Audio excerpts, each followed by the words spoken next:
فإن آمنوا بمثل ما آمنتم به فقد اهتدوا وإن تولوا فإنما هم في شقاق فسيكفيكهم الله وهو السميع العليم.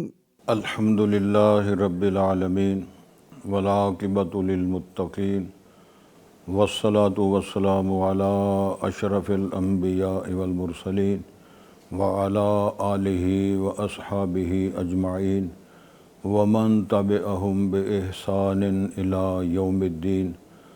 اما بعد فاعوذ باللہ السمیع العلیم من الشیطان الرجیم. بسم اللہ الرحمن الرحیم. وَلَقَدْ بَعَثْنَا فِي كُلِّ أُمَّةٍ رَسُولًا أَنِ اعْبُدُوا اللَّهَ وَاجْتَنِبُوا الطَّاغُوتَ. حضرات، آج کی مجلس میں انبیاء کرام اور اللہ کے بھیجے ہوئے رسول اور انبیاء کی بعثت کا مقصد اللہ تعالیٰ ان انبیاء اور رسولوں کو جو مختلف ادوار میں مبعوث فرماتے رہے، بھیجتے رہے، اس کی غرض و غایت کیا تھیں، مقاصد کیا تھے. جس آیت کی میں نے تلاوت کی ہے اس کے اندر حوالہ موجود ہے. وَلَقَدْ بَعَثْنَا فِي كُلِّ أُمَّةٍ رَسُولًا أَنِ اعْبُدُوا اللَّهَ وَاجْتَنِبُوا الطَّاغُوتَ. ہر امت میں، ہر قوم میں جب بھی ہم نے، اللہ ارشاد فرماتے ہیں، رسول یا نبی بھیجا تو پہلا مقصد یہ تھا أَنِ اعْبُدُوا اللَّهَ، اللہ کی عبادت کرنی ہے. وَاجْتَنِبُوا الطَّاغُوتَ، طاغوتی طاقتیں، اس میں شیطان بھی آتا ہے، ابلیس بھی آتا ہے. ہر وہ چیز جو غیر اللہ ہے وہ اس مفہوم میں واضح ہو جاتا ہے کہ تم اللہ کے علاوہ کسی اور کی عبادت نہیں کرنی ہے. میں بات یہاں سے شروع کرنا چاہتا ہوں. یہ رسول اور انبیاء جو ہیں، یہ منصب رسالت اور نبوت، یہ کیا چیز ہے؟ قرآن مجید کے اندر ہی یہ حوالہ موجود ہے. اللہ تعالیٰ نے جناب آدم علیہ السلام سے فرمایا تھا کہ فَإِمَّا يَأْتِيَنَّكُم مِّنِّي هُدًى فَمَن تَبِعَ هُدَايَ فَلَا خَوْفٌ عَلَيْهِمْ وَلَا هُمْ يَحْزَنُونَ. یہ ہدایت نامہ، یہ تعلیمات میری طرف سے آیا کرے گی. جو لوگ، جو قومیں اپنے اپنے ادوار میں اس رہنمائی جو اللہ نے ارشاد فرمائی ہوگی، تعلیمات کے ذریعے، کتابوں، صحیفوں کے ذریعے، اور اللہ تعالیٰ کی طرف سے آنے والا جو پیغام آتا ہے رسولوں کے نام، اس کے ذریعے جو اس کی پیروی کریں گے وہ سارے کامیاب ہوں گے. تو من اتبع ہدایا فلا خوف علیہم ولا هم يحزنون، ان پر کوئی خوف و خطر نہیں ہوگا. تو میں سب سے پہلی بات یہ عرض کرنا چاہتا ہوں، یہ منصب نبوت اور رسالت، یہ منصب وہبی ہے، کسبی نہیں ہے. وہبی کا معنی یہ ہوتا ہے کہ یہ منصب اللہ عطا فرماتے ہیں. کوئی آدمی اپنی ذہانت کی وجہ سے، محنت کی وجہ سے، استاد بڑے قابل ہیں تو سلیبس بڑا اچھا ہے، ٹیوٹر اور مشرف بڑے اچھے لوگ ہیں، تو ان سے فیض یاب ہو کر سال 2 3 4 سال کے بعد نبوت کی ڈگری مل جائے، ایسی کوئی بات نہیں ہے. اب اندازہ فرمائیں، حضرت محمد الرسول اللہ صلی اللہ علیہ وسلم کسی سے پڑھے نہیں، کسی مکتب میں، کسی ادارے میں، کسی شخص کے پاس بھی میں یہاں یہ بات کہہ سکتا ہوں کہ دنیا میں کوئی اس قابل ہی شخص نہیں تھا جو رسول کریم صلی اللہ علیہ وسلم کو استاد کہلائے. چنانچہ یہ راستہ اللہ نے ویسے ہی بند کر دیا، اور بند کر دیا گیا تاکہ کوئی بندہ دنیا میں یہ نہ کہہ سکے کہ میں نے رسول پاک کو یہ تعلیم دی ہے، رہنمائی فرمائی ہے، یا ایسا کام ہوا ہے. تو یہ منصب اللہ تعالیٰ نے شاندار منصب جو آپ کو عطا فرمایا ہے، یہ ختم نبوت کا تاج پہنا کے اور کافۃ للناس الی یوم الدین، الی یوم القیامہ تک اللہ تعالیٰ نے یہ اعزاز رسول پاک کو عطا فرمایا. اور اس سے پہلے بھی انبیاء جو تشریف لاتے رہے، اللہ کا فرمان ہے تلک الرسل فضلنا بعضهم علی بعض، کتابیں، صحیفے، وحی، اور کسی کو وحی مطلوب اور کسی کو وحی غیر مطلوب. یہ ایک الگ چیپٹر ہے کہ جو مطلوب ہے، جو اللہ تعالیٰ کا بولا ہوا کلام ہے، اور اللہ تعالیٰ نے جو اس کو نازل فرمایا ہے وہ کس کتاب کی صورت میں یا صحیفے کی صورت میں. تو یہ اللہ تعالیٰ عطا فرماتے رہے ہیں. خاتم النبی، نبی کریم صلی اللہ علیہ وسلم کو بھی اللہ نے یہ منصب عطا کیا اور ختم نبوت تاج بنایا، اور اس کو کائنات کی ساری رہنمائی کے لیے اللہ تعالیٰ نے آپ کا انتخاب فرمایا۔ تو مقاصد میں سے سب سے پہلا مقصد انبیاء کرام کو دنیا میں بھیجنے کا یہ ہے کہ ایک تو تعارف کروایا جائے، دوسرا جس طرح اللہ نے فرمایا ہے کہ وما خلقت الجن والانس الا لیعبدون، انسانوں اور جنوں کو صرف اللہ تعالیٰ نے اپنی عبادت کے لیے پیدا کیا ہے۔ تو یہ تعارف کروایا جائے کہ لیعبد اللہ واجتنبوا الطاغوت، وہ اللہ کی ہی عبادت کریں، یعنی اللہ کی توحید کا مسئلہ جو ہے وہ سمجھانے کے لیے، اور پھر اس کا جو انجام ہوتا ہے آخرت کا، جزائے خیر اور سائے سوء کا، یہ سمجھانے کے لیے پہلا مقصد انبیاء کا یہ ہوتا رہا ہے کہ وہ تعارف کروائیں اللہ کون ہے، عبادت کیا ہے، انسانوں کا اللہ کے ساتھ رابطہ کیسے ممکن ہو سکتا ہے، کیسے اس کے ساتھ جڑ سکتے ہیں۔ تو پہلا مقصد یہی ہے کہ وہ توحید کی بات کو سمجھائیں، اس عقیدے کو ان کو راسخ بنا دیں تاکہ وہ اللہ کی عبادت کرتے رہیں۔ اور اب مسئلہ ایک اور ہے کہ وہ عبادت صرف زبان سے ہے، قولی عبادت بھی ہے، بدنی عبادت بھی ہے، مالی عبادت، یہ تمام قسم کی عبادتیں، التحیات للہ والصلوات والطیبات قل ان صلاتی و نسکی و محیای و مماتی للہ رب العالمین۔ تو اس اعتبار سے یہ مسئلہ بھی انبیاء نے سمجھایا، جو عبادت کرنی ہے وہ مالی ہو، قولی ہو، بدنی ہو، صرف اللہ کے لیے، وما امروا الا لیعبدوا اللہ مخلصین لہ الدین، یہ سارے اس کے حوالے ہیں۔ تو ہم مقاصد بیان کر رہے ہیں کہ سب سے پہلا مقصد ہے اللہ کا تعارف اور توحید کا عقیدہ راسخ کرنا۔ دوسرا یہ ہے کہ اللہ رب العالمین نے جو نظام اوامر اور منہیات کے حوالے سے فرمایا ہے، ان کو یہ باور کروایا جائے کہ اللہ تعالیٰ کا یہ حکم ہے، یہ کام کرنا ہے، یہ منہیات ہیں، اس سے اللہ نے روکا ہے، اس سے رکنا ہے۔ یعنی یہ بھی ان کو یہ بتایا جائے کہ جس اللہ کی تم نے عبادت کرنی ہے، منہیات سے روک کے، اور جو اوامر ہے اس کو اپنا کے آپ نے اللہ کے ساتھ اپنا رابطہ مضبوط کرنا ہے۔ اس کے بعد والا مقصد یہ ہے کہ دنیا کے اندر جو نظم ہے وہ ٹھیک کیا جائے اور دنیا سے جہالت کو ختم کیا جائے، جس طرح رسول پاک صلی اللہ علیہ وسلم کے بارے میں اللہ نے فرمایا وَإِن كَانُوا مِن قَبْلُ لَفِي ضَلَالٍ مُبِينٍ، وہ ضلال مبین میں پڑے ہوئے تھے۔ اس جہالت کو، ضلالت کو دنیا سے ختم کرنا۔ اور میں تھوڑی سی بات کو بڑھاتے ہوئے کہہ سکتا ہوں، حبشے کی ہجرت میں صحابہ کرام جہاں وہاں حبشے پہنچے ہوئے تھے، تو ظاہر مشرکین عرب کا وفد وہاں پہنچا نجاشی کی عدالت میں، تو انہوں نے ان کے آنے کی، ہجرت کی جو غرض و غایت پوچھی کہ تم کیوں وطن چھوڑ کر ادھر آئے ہو، کیا مقصد ہے تمہارا تمہارے وطن میں آنے کا؟ تو حضرت جعفر رضی اللہ تعالیٰ عنہ نے حبشے کی عدالت میں وہاں جو خطاب فرمایا، اس سارے اس دورانیے کی وضاحت فرمائی، اور ارشاد فرماتے ہیں یا ایھا الملک انا کننا قوما جاہلیہ، ہم ایک جاہل قوم تھے، نعبد الاصنام، بتوں کی عبادت کرتے، اور ناکل المیتہ، مردار کھاتے، نشرب الخمر، نزنی و نسرق، یہ ساری باتیں فرمائیں کہ ہم ایسے ایسے حالات تھے، اور ہم میں سے طاقتور کمزور کو اذ بعث اللہ فینا نبیا، اللہ نے نبی مبعوث فرمایا، انہوں نے ہماری رہنمائی فرمائی، تو ہم نے ان تمام چیزوں کو چھوڑ دیا۔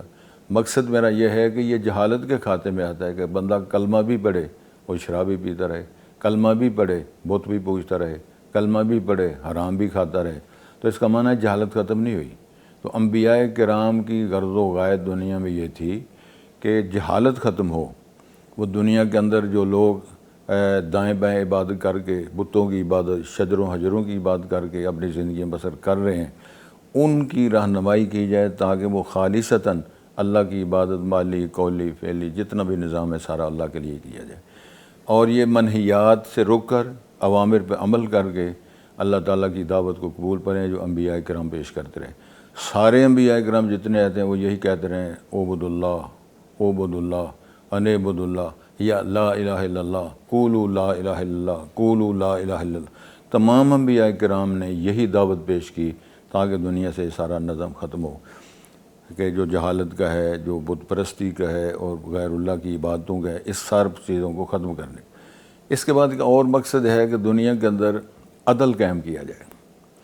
عدل کے نظام کو قائم کرنے کے لیے ان اللہ یامر بالعدل والاحسان و ایتاء ذی القربی، یہ فرمان جاری کیا ہے کہ عدل و انصاف دنیا میں قائم کیے جائیں، ظلم کی داستان کو دنیا سے ختم کیا جائے، اور یہ پہچان کروائی جائے کہ ان اکرمکم عند اللہ اتقاکم، جتنے تم میں سے مرتبت اور شان قومیت میں نہیں ہے، مال و زر میں نہیں ہے، دولت اور منصب بھی نہیں ہے.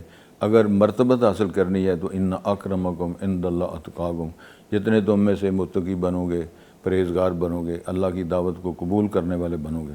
ایک بات اور یاد رکھنی چاہیے، قرآن مجید کے اندر جہاد کا مسئلہ بھی بیان فرمایا گیا ہے، لیکن یاد رکھنے کی بات ہے کہ 13 سال رسول کریم صلی اللہ علیہ وسلم، چونکہ آخر الزمان پیغمبر یہ ہیں، خاتم النبیین ہیں، تو مکہ مکرمہ میں 13 سال جو گزارے ہیں وہ سارے بیچارے مرو بھی رہے ہیں، صحابہ شہید ہوتے رہے ہیں اور ان کو ماریں پڑتی رہی ہیں.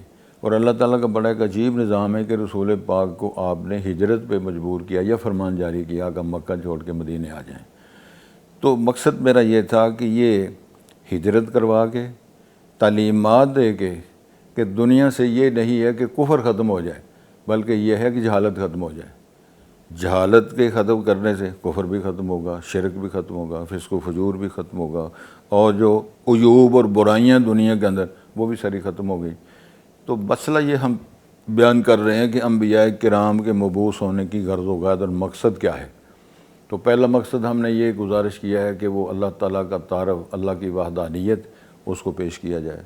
دوسرا یہ ہے کہ دنیا سے جہالت ختم کی جائے، کفر نہیں، یعنی کافر نہیں مارنے بلکہ جہالت ختم ہونی ہے. جب جہالت ختم ہو جائے گی تو اس کے تعارف میں یہی مسئلہ آئے گا کہ وہ اللہ تعالیٰ کے قریب ہو جائیں گے، اللہ تعالیٰ کے بندے بنیں گے. پھر اللہ تعالیٰ نے ان کو بیان کیا ہے کہ وہ ربیون بنیں گے، عباد الرحمن بنیں گے، اللہ والے بنیں گے، اولیاء اللہ بنیں گے. تو یہ مقصد یہی تھا. کہ ایک اور مجھے بات یاد آ رہی ہے کہ وہ بنیادی مقاصد میں ایک یہ بھی مقصد ہے کہ جو لوگ بندوں کی عبادت کرتے ہیں، بندوں کی بندگی چھڑا کر رب العباد کی بندگی کا راستہ دکھانے کے لیے آئے. لِنُخْرِجَ الْعِبَادَ مِنْ عِبَادَةِ الْعِبَادِ إِلَىٰ عِبَادَةِ رَبِّ الْعِبَادِ. بندوں کو جو پوچھتے ہیں، لوگ سجدے کرتے تھے، ان کو غلام بنایا ہوا ہے اور ان کی زندگیاں برباد کر دی ہیں. تو یہ ہے بندوں کی بندگی چھڑا کر رب العالمین کی بندگی کا رستہ دکھانے کے لیے، دنیا کی تنگیاں، دنیا کی ذلتوں کے رستوں کو چھڑا کے عزت والا رستہ، فراخی والا رستہ، جنت فردوس کا رستہ، آخری دوام جہاں جو زندگی ہے آخرت والی، وہ رستہ دکھانے کے لیے انبیاء کرام تشریف لائے. اور ان کے مقصد میں یہی تھا کہ یہ لوگ جب اس طرف آئیں گے، اللہ کی طرف آئیں گے، ظاہر ہے کہ دنیا میں ظلم ختم ہوگا، اس کے اندر عدل آئے گا، انصاف آئے گا، اس کے اندر شفقت اور پیار آئے گا، ایک دوسرے کے ساتھ احسان مندی کا زمانہ اور دور آئے گا. یہ انبیاء کرام کے مقاصد ہیں. اللہ تعالیٰ نے انبیاء کرام کو اس مقصد کے لیے بھیجا. اور آپ اندازہ فرمائیں جناب آدم علیہ السلام سے لے کر عیسیٰ بن مریم تک انبیاء جو تشریف لائے ہیں، سب سے پہلے وہ اللہ کی دعوت پیش کرتے رہے ہیں، اللہ کا پیغام پیش کرتے رہے ہیں. اور لوگوں نے جو ان کے ساتھ حشر کیا وہ بھی اللہ تعالیٰ نے قرآن میں بیان فرمایا. ان نافرمانوں کا پھر اللہ تعالیٰ نے یہ بھی بیان، ان کا نتیجہ کیا نکلا، ان کے ساتھ حشر کیا ہوا، دنیا کے اندر ان کے ساتھ کیا معاملات ہوئے. تو یہ بات سمجھنے کی یہ ہے کہ من اتبع ہدایا فلا خوف علیہم ولا هم یحزنون. جو لوگ اس دعوت کو قبول کریں گے وہ ان پر کوئی خوف و خطر نہیں ہے، پریشانی نہیں ہے. پھر ایک اور بڑا خوبصورت مسئلہ بیان فرمایا گیا، وہ یہ ہے رسول کریم صلی اللہ علیہ وسلم کے سامنے ایک صحابی اسلام قبول کرنے کے لیے حاضر خدمت ہوئے اور انہوں نے نبی پاک سے عرض کیا، ابسط یدک لکی ابایعک.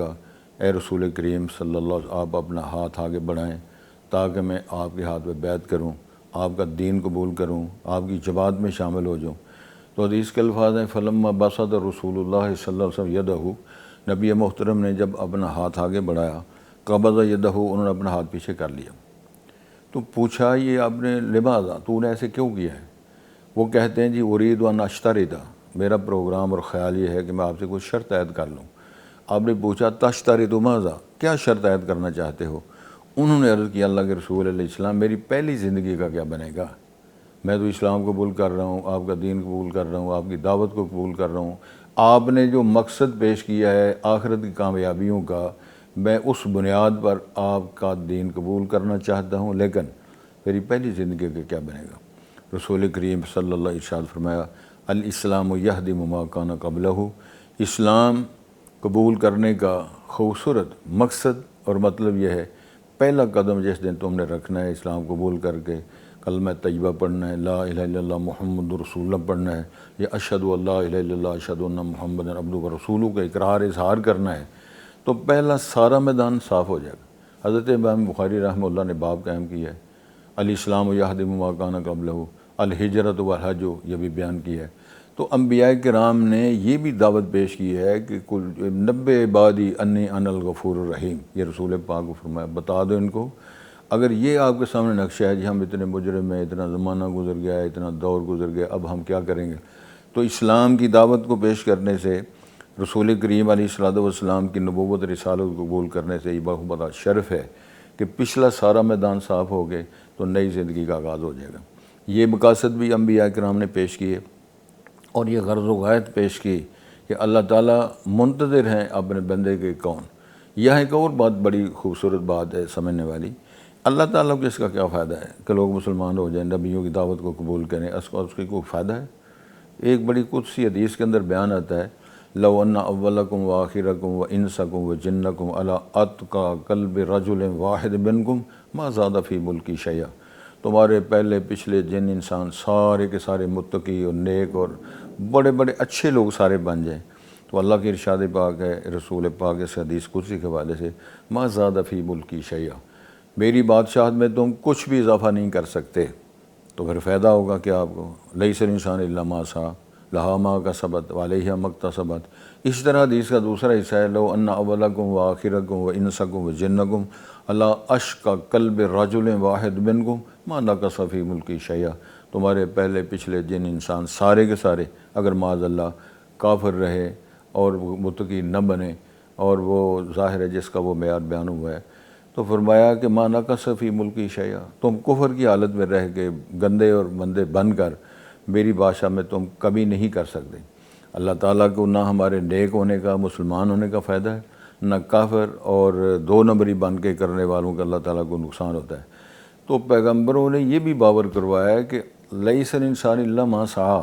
پھر ایک خوبصورت بات اللہ نے فرمائی ہے، من یعمل مثقال ذرۃ خیرا یرہ ومن یعمل مثقال ذرۃ شرا یرہ۔ تو مقاصد میں سب سے پہلے اللہ کا تعارف ہے، اللہ کی عظمت ہے، حشمت ہے، اس کی کبریائی ہے۔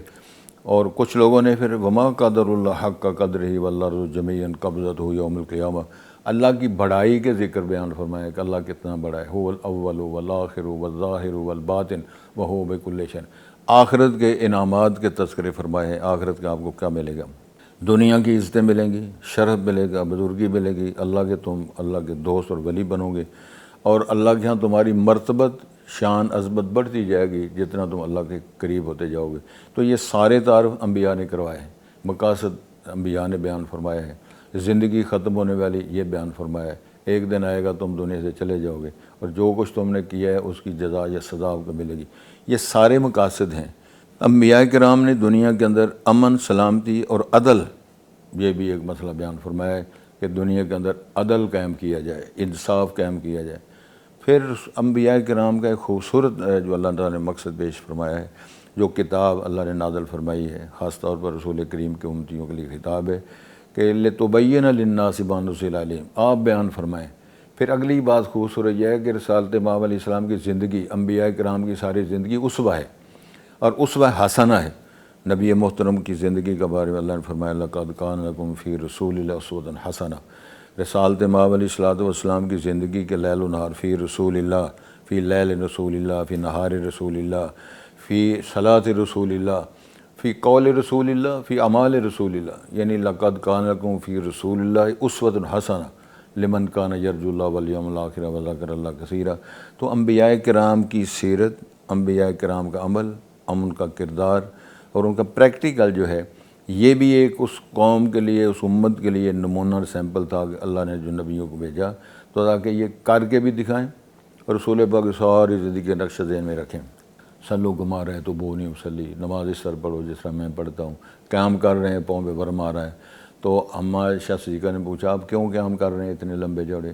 تو فرمایا اولا اکون و عبدن شکورا، میں اللہ کی بندگی اور اس کا شکر ادا کرنے کے لیے ایسے کر رہا ہوں۔ تو جناب سلیمان علیہ السلام کی بات قرآن مجید میں آتی ہے، جب انہوں نے چونٹی کی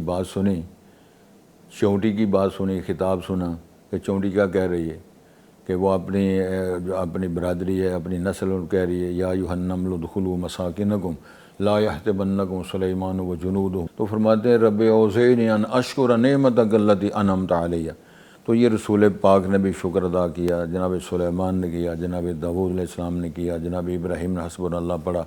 تو یہ ساری باتیں جتنی ہے یہ پریکٹیکل لائف ہے، انبیاء کرام نے وہ کر کے دکھایا جو اللہ نے حکم دیے، تو اللہ تعالیٰ نے جو ان کو منع کیا ہے کہ تو اس میں سب سے منع کیا ہے کہ وحی کی، ان اتبع الا ما یوحی الی، جو وحی کی تعلیمات ہے میں تو اس کی خود پیروی کرتا ہوں۔ تو جب وہ نمونہ ہے، سیمپل ہے، تو یہ بھی ایک مقصد تھا، اللہ تعالیٰ کی وحی کے پابند ہونا، اللہ کے اوامر کو ماننا، اس کی منہیات سے رکنا، یہ بھی سارا سانچہ انبیاء کرام نے اپنے اپنے ادوار میں اپنی قوموں کو، لوگوں کو جو سمجھایا۔ یہی وہ ایک خوبصورت مسئلہ تھا۔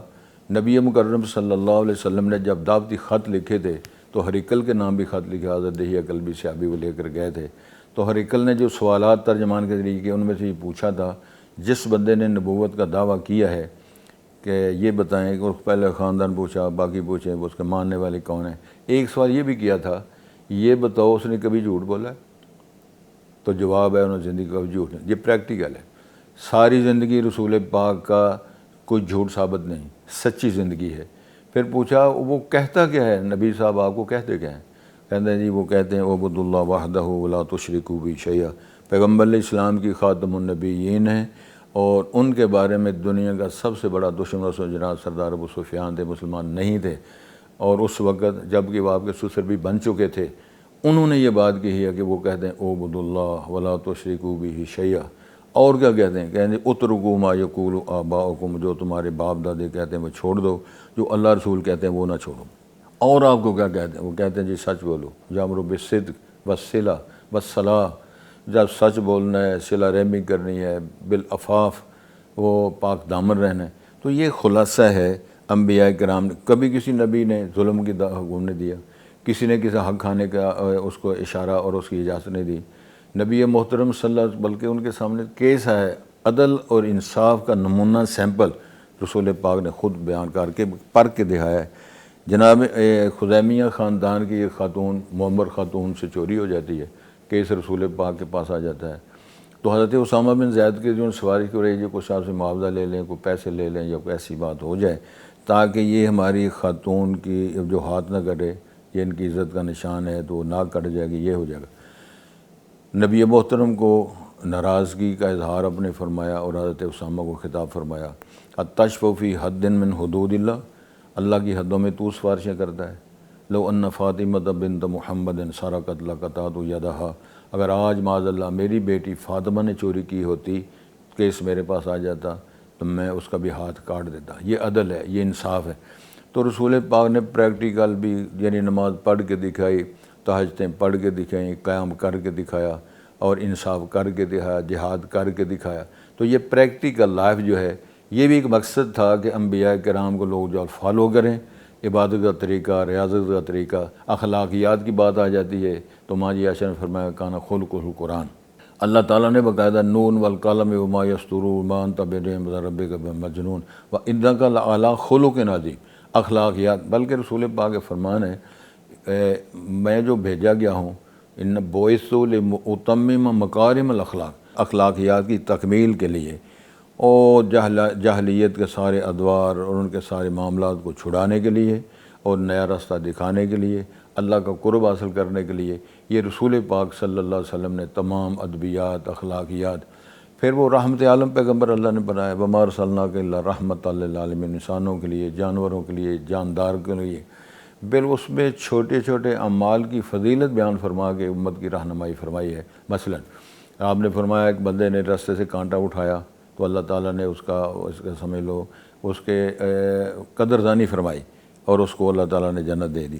ایک بازاری عورت ہے، اس نے کنویں سے پانی پیا ہے، تو اس بازاری عورت نے ایک کتے کے بچے کو دیکھا کہ وہ اپنی زبان نکال کے، تو وہ پیاسا نظر آیا، اس خاتون نے اس کو پانی پلایا، اللہ نے اس کو جنت فردوس یا ان کو جنت دے دی، معاف کر دیا۔ یہ طریقے پریکٹیکل بھی طریقے، فرامین کے ذریعے بھی طریقے، آپ صلی اللہ علیہ وسلم تشریف فرما ہے۔ وہاں سے ایک بلی گزری تو اس کے ساتھ اس کا بچہ تھا، پیار کے ساتھ صحابہ کرام اس کو روکنا چاہا، سرکار نے فرمایا اس کو نہ روکو، یہ ماں بن گئی ہے۔ اگر وہ بلی یا جاندار کو شے ماں بنی ہے، اس کے بچے کے لیے آپ نے یہ پیش کیا ہے، تو جو انسانوں کی اولاد ہے۔ پھر آپ نے پریکٹیکل کر کے دکھایا، جو دودھ پلانے والی ماں ہے، آپ نے کپڑا بچھایا، تشریف فرما ہوئیں، باتیں کی، وہ چلے گئے جب، تو صحابہ نے پوچھا یہ بہت کون معزز عورت ہے یہ؟ آپ نے فرمایا یہ وہ ماں ہے جس نے دودھ پلایا۔ دودھ پلانے والی ماں کا ادب احترام کر کے میسج دے دیا کہ تمہاری میں دودھ پلانے والی ہوں۔ پھر ایک اور صحابی نے پوچھا تھا من احق بحسن صحابت یا رسول اللہ، کہ سب سے بہترین اچھا حسن سلوک کرنا کون ہے وہ شخص جس کے ساتھ میں حسن سلوک کروں؟ تو آپ نے 3 بار ماں کا نام لیا۔ تو صحابی نے پوچھا اللہ کے رسول اگر ماں نہ ہو؟ آپ نے فرمایا خالہ کے ساتھ کرو۔ پوچھا خالہ کے ساتھ اگر نہیں ہے؟ فرمایا ماں کی سہیلیوں کے ساتھ حسن سلوک کرو۔ ماں ہے، خالہ ہے، اور بیوی اور ماں کی سہیلیاں ہیں، یہ ادبیات، اخلاقیات، یہ دنیا کے اندر انقلاب، خوبصورتیاں اللہ کے پاک پیغمبر نے کر کے دکھایا۔ تو نبیوں کی سیرت، نبیوں کے فرامین، نبیوں کے فیصلے، نبیوں کا احکامات، یہ بعثت کی غرض و غایت تھی دنیا کے اندر امن آ جائے، توحید کے چرچے ہو جائیں، اخلاقیات آ جائیں، اور اس میں جہالت ختم ہو جائے، بت پرستی ختم ہو جائے، 2 نمبری ختم ہو جائے، ظلم ستم کی داستان ختم ہو جائے۔ یہ مقاصد ہیں۔ تمام انبیاء کرام اپنے اپنے دور میں وہ جو معاملات ہیں وہ کرتے رہے۔ آخر زمان پیغمبر حضرت محمد الرسول اللہ، چونکہ ہم ان کے امتی ہیں، تو ان کی ساری زندگی، ان کے قول، فعل، ان کے اخلاقیات اور ان کے فرامین، ان کے فیصلے، تمام ہمارے لیے وہ ایسے مشعل راہ ہیں جس کے ذریعے ہم اپنے اعمال کو درست اور خوبصورت بنا سکتے ہیں۔ اور یہ غرض ہے، تو میں سمجھتا ہوں یہ کتنی خوبصورت یہ غرض ہے کہ آدمی جہالت سے بچ جائے، ظلم سے بچ جائے، جہنم سے بچ جائے، اس کا برا انجام اس سے بچ جائے، تاکہ رقم قائم ہو جائے کہ وَمَنْ زُحْزِحَ عَنِ النَّارِ وَأُدْخِلَ الْجَنَّةَ فَقَدْ فَازَ۔ اور پھر یا ایتھا النفس المطمئنہ ارجعی الی ربک راضیۃ مرضیہ۔ پھر ایک اور خوبصورت بات ہے، نبی محترم نے یہ بھی فرمایا کہ اللہ کی تقسیم پہ راضی ہونا ہے۔ جو اللہ تعالیٰ نے آپ کو دیا ہے اس پہ آپ راضی ہو جائیں، اللہ کی تقسیم پر راضی ہونا ہے کہ وَلَوْ بَسَطَ اللَّهُ رِزْقَ لِعِبَادِهِ لَبَغَوْا فِي الْأَرْضِ وَلَٰكِن يُنَزِّلُ بِقَدَرٍ مَّا يَشَاءُ۔ تو یہ تقسیم ایسی شاندار ہے جو اللہ تعالیٰ نے آپ کو۔ ایک اور بات خوبصورت فرمائی ہے کہ جو کچھ اللہ تعالیٰ نے آپ کے لیے لکھ دیا ہے وہ آپ کو ملنا ہے، تو اس پر آپ اللہ تعالیٰ کی قدرت، اللہ کے فیصلے، اللہ کے اوامر پہ آپ خود مطمئن راضی ہو جائیں، تاکہ آپ کی دنیا اور آخرت بہتر ہو سکے۔ تو ہم سمیٹتے ہیں اس گفتگو کو، انبیاء رسول کس مقصد کے لیے آتے رہے؟ سب سے پہلے قولوا لا الہ الا اللہ، الہ ایک ہے، اس کی عبادت کرنی ہے، اور شرک سے ان الشرک لظلم عظیم۔ وَلَقَدْ أُوحِيَ إِلَيْكَ وَإِلَى الَّذِينَ مِن قَبْلِكَ لَئِنْ أَشْرَكْتَ لَيَحْبَطَنَّ عَمَلُكَ۔ یہ بات بھی باور کرائی ہے، شرک سے اجتناب کرنا ہے، گناہوں سے اجتناب کرنا ہے، طاغوتی طاقتوں سے اجتناب کرنا ہے، اور شیطان کو عدو و دشمن جو اللہ نے بیان فرمایا ہے اس کے ساتھ دوستیاں نہیں لگانی، اطاعت اللہ رسول کی کرنی ہے۔ وَمَن يُطِعِ اللَّهَ وَرَسُولَهُ فَقَدْ فَازَ فَوْزًا عَظِيمًا۔ یہ اللہ نے فرمایا جو اللہ اس کے رسول کی اطاعت کرے گا وہی کامیاب ہے۔ تو میں سمجھتا ہوں یہ کتنا خوبصورت مقصد ہے ساری زندگی گزار کے جب آدمی وہ اللہ کے حضور اس کی ملاقات کے لیے، تو حدیث میں آتا ہے من احب لقاء اللہ احب اللہ لقاءہ، تو پھر اللہ کی طرف سے آواز آتی ہے یا ایتھا النفس المطمئنہ ارجعی الی ربک راضیۃ مرضیہ فادخلی فی عبادی وادخلی جنتی۔ تو میری دعا ہے اللہ تعالی ہمیں رسول پاک کے جو ہمتی ہیں ان کا قول، فعل، سیرت، اخلاق اس کو اپنانے کی توفیق بخشے۔ اللہ ہماری اسلام کی زندگی نصیب فرمائے، اور جو آخری وقت ہے ایمان اور آخرت کا خاتمہ علی ایمان فرمائے۔ میری دعا ہے اللہ بیماروں کو شفا فرمائے، مرحومین کو جنت فردوس عطا فرمائے۔ ہم رسول پاک کے تابع داری میں جس طرح آپ نے فرمایا تھا کل امتی یدخلون الجنت الا من ابا، پوچھا گیا کہ وہ کون ہے؟ آپ نے فرمایا من اطاعنی دخل الجنہ ومن عصانی فقد ابا، جو میری اطاعت کرے گا وہ جنت میں جائے گا، جو نافرمانی کرے گا گویا اس کا اظہار کر دیا کہ میں جنت میں نہیں جانا۔ تو در فیض محمد پہ آیا جس کا جی چاہے، اللہ سے دعا ہے اللہ تعالیٰ پر عمل پیرا دے، کتاب و سنت کی تعلیمات کو اپنائیں، دین و دنیا بہتر فرمائیں، اور آخرت کے درجات و بلندی حاصل فرمائیں۔ وآخر دعوانا الحمد للہ رب العالمین۔ فَإِنْ آمَنُوا بِمِثْلِ مَا آمَنْتُمْ بِهِ فَقَدِ اهْتَدَوْا وَإِنْ تَوَلَّوْا فَإِنَّمَا هُمْ فِي شِقَاقٍ فَسَيَكْفِيكَهُمُ اللَّهُ وَهُوَ السَّمِيعُ الْعَلِيمُ۔